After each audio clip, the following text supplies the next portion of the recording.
Morgan, call me Mr. Overreaction if you want. But when what I just watched from Jokic and Murray, I'm like, I don't know what Miami's supposed to do. And it's Prisoner not of even the a moment. disrespect to Prisoner of the the moment. Miami Heat. And I'm not trying to, don't laugh at me because of this. You want to know what it is, though? It's because we're watching such high-level basketball. Yeah. So, like, whoever it is that ends up coming out with the win, it's prisoner of the moment. Think about it after last win. I trust me, I know what you're saying. But when I watched Jokic tonight, who, by the way, had the first 30-20-10 game in finals history, he finished with 32 points, 21 rebounds, and 10 assists in this game. He did it on 12 of 21, 7 of 8 from the free throw line. He even knocked down a 3. But Morgan, I'm watching this guy going, Bam Adebayo is a good defensive player. And he's been playing really good in these finals. He's playing physical with them.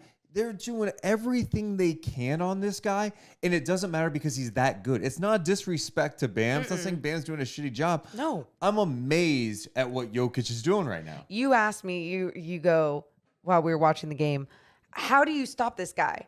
And then I just started barely saying, oh, maybe like you got to be more physical. And all I'm thinking is if they were any more physical, it would be a foul. Like there was times where I loved that the refs were even letting them play at times, right? Allowing the Heat, both teams be very physical with one another. But you know what it is? It's the adjustments that the Nuggets make. It's where they place certain bodies. And when they moved where they wanted Jokic on their offensive end from the high post to the corner, it screwed with the Miami Heat. It made things great for the Denver Nuggets. It opened up the floor for everyone else. I mean, how else do you get 10 assists and your point guard also ends up with 10 assists and a triple-double. And two triple-doubles. No, 2 30-point triple-doubles. Yeah. 34 points, 10 rebounds, 10 assists for Murray, who's hunting that last rebound. But, hey, I don't blame you. Go get that triple-double. Get the board. He was 12 of 22, obviously much more impactful. He had a monster first half. And I felt, again, they were trying to make life more challenging. I think one thing that hurt them, Gabe Vincent did get into foul trouble really in that early. first half. Yeah. Like he had 3 fouls. That kind of set him back in the first half. But yeah, Murray was like, okay, go ahead and try to trap him. He's making the right play tonight. And they were picking him up full court. There were times I'm like, is he looking a little tired out there? And he did at first in that first half. He fought through it, and he'd hit a 3. You're like, the shot making. You're just like, how does he knock that one down? And then he's creating. He's playing hard, getting second chance opportunities, hitting the glass.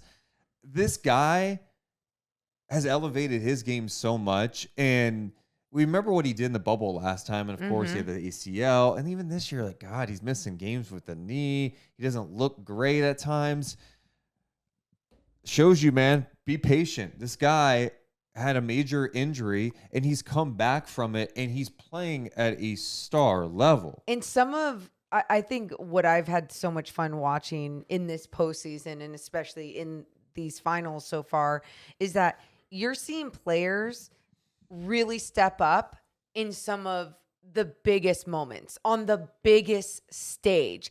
And there's just something about an athlete that is capable of doing that makes them almost magical, almost unicorn-like, and I know we'll go down the list of guys that weren't showing up, and I think Michael Porter Jr. is one of those guys I do want to mention for the Denver Nuggets. Only ended up playing 21 minutes, had 2 points, but like when he didn't show up, this is what happens though with a good team. Someone else does, and that someone else was Christian Braun off the bench, finishing with 15 points. The internet's going wild for him. I mean, it's great to see what this team can accomplish as a team. To go to Porter, I didn't think he had a good first half. And then the second, I felt in the third quarter, he came out much more aggressive. There was more of a fight from him defensively, but of course they take him out. And then they were rolling with that group. And you mentioned it, Christian Braun, he impacted game 2 when he came in. And then tonight, he comes out, number one, I know he's a rookie, but he's built. Like, he's a strong-ass dude. and he plays strong. Like, he plays physical. I feel like everything he does is with a purpose, and it's hard, right? And I thought he came in again with a steal, has a nasty jam in transition. They had the play in the fourth quarter where he drove on Jimmy Butler. He lowered that shoulder and scored on Jimmy.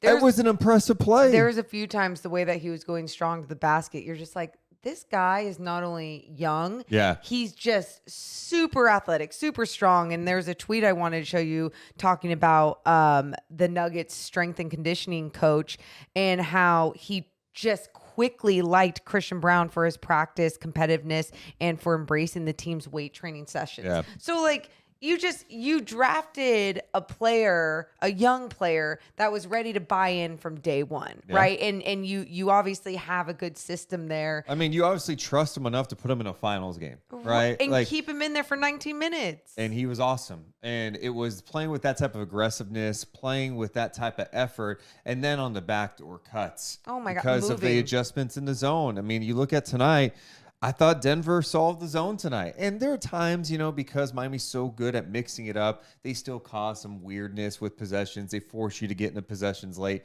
Like, Miami's going to compete. But I thought tonight they did a much better job attacking that. It's like, hey, you're going to go ahead and bring 2 to Murray. He's going to swing the ball. Oh, Jokic has it.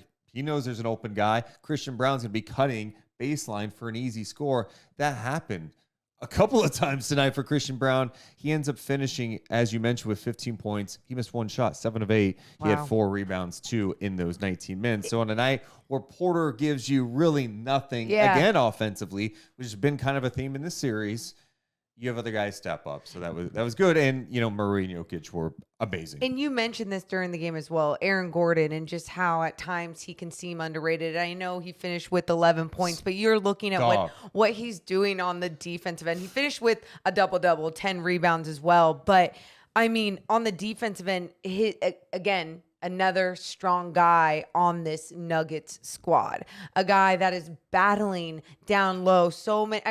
The Heat are trying to penetrate in the paint. They got Bam Adebayo down there. They have so much going on. He's got to deal with Jimmy Butler. Yes. Yeah. It's been fun watching his role and how it's evolved over time too, and just the impact that he makes in that role. And we've been talking so much about what Denver's done offensively, but they were able to do some of that stuff tonight and play with that type of confidence because they were playing so well defensively. Mm-hmm. They're getting after. And look, you got to give credit to Bam. This guy's dealing with Jokic like we talked about, all the physicality down low, switching out. He's asked to do a lot defensively. And he still was able to put up some numbers. He had 22 points, 17 rebounds, not efficient at 7 for 21, but they're asking him to do a lot. And I thought he had his moments. And then, of course, Jimmy had his moments where I thought they did a good job seeking out Jamal Murray on those switches. And it's just Murray doesn't have the size and the strength to deal with Jimmy. So, all right, we're going to hunt that out. We don't want Aaron Gordon on Butler. And so they were able to get some stuff from that. But I just thought the second efforts, multiple efforts, communication, rotations by the Denver defense was outstanding. They played with physicality, like you said, with Aaron Gordon. Yeah. But they just brought it. I mean, Jokic had some really nice defensive plays. They seemed a lot more locked in, especially after what Michael Malone was doing. He was calling them out, and he was calling out their effort. And, you also look at that effort, just really quick, one more nugget on their offense, that's 60 points in the paint compared to the Heat's 34 points in the paint. Wow. And now we can get to the Heat and why things didn't look great, why things didn't work out for them. They looked strong right in the start. The crowd was into it. They looked ready to go. A lot of people had the Heat winning after their last win. Morgan, it goes back to something I said before the series. What? Miami's going to compete because this is what they do. But to win this series, it's going to take a lot. It's going to take great shooting. It's going to take effort defensively. They almost have to play perfect to win this series. Yes. The problem I saw going into the series was the size of the Denver Nuggets. I know they had to deal with Horford and Williams, but we're talking about a different level with Jokic, what he does as a big. Yep. Okay. And then you add in Aaron Gordon, what he's able to do defensively, what he can do in the dunker spot. He finds ways to impact things. His ability, I thought he had some plays in the first half that were great, just pushing the pace and then kicking out for three. That was fantastic. The size, you got Porter at 6'10", Jokic. Long guys. I mean, you've got a lot of size. Brown, that impacts things big time against a Miami Heat team that's undersized. They just look smaller to me. I just felt like when Denver's coming out trying to impose their will, play with that edge, and they're knocking down shots, I don't know what you're supposed to do is my point. But Jokic, Murray playing this great and then playing defense, the series is done. You've seen Miami play against this squad and obviously get a win. You've seen Miami play against other big teams and find ways to get to the NBA Finals. I think what the Nuggets are doing such a great job of, and we already kind of touched on this, was the way that they make adjustments, not only on the offensive end, but on the defensive end as well, with the way they're switching on guys, the way that they seemed a lot more locked in. Miami still got to the free throw line 19 times, 15 of 19 at the free throw line. But you look at that first game when they only had 2 free throws. Second game, they had a little bit more. Now they're back to normal as well. They're shooting 31% from 3-point land. So the Nuggets were just everywhere, contesting shots, doing great with the way that they were making sure to really pack in the paint, not allowing anything to go in there easy. Yeah. I mean, I think this is probably the most impressed I've been with Denver in this series. No, it really, because game 2, they were in the game and they had their moments, but I felt like this is the most consistent they played throughout a game, except again, the end, it got a little close, and that's going to irritate Malone. They have not closed well in these games, but overall, I think you got to like what you saw from Denver. And I think you're right, because I think Michael Malone also talked about game 1. He's like, we didn't play our best basketball. Everyone laughed. And then game 2, he was like, see, I told you we weren't playing our best basketball. I think he can look at this game and be like, we played much better. We got to close stronger. Bet you anything that's what he's going to say. So prisoner of the moment. I'm not feeling as good about Miami after tonight. You don't need to make a prediction after every single game. It's not a prediction. Okay, you don't. I'm telling you how I feel as a basketball fan. Am I overreacting? Okay. Well, if you have thoughts, am I overreacting? Am I being too much of a prisoner of the moment? Can you drop in the comments below? We will respond to the comments. Also, make sure to hit the thumbs up button. Make sure you're subscribing to our content so more and more people see what we're doing. We're doing content every single day.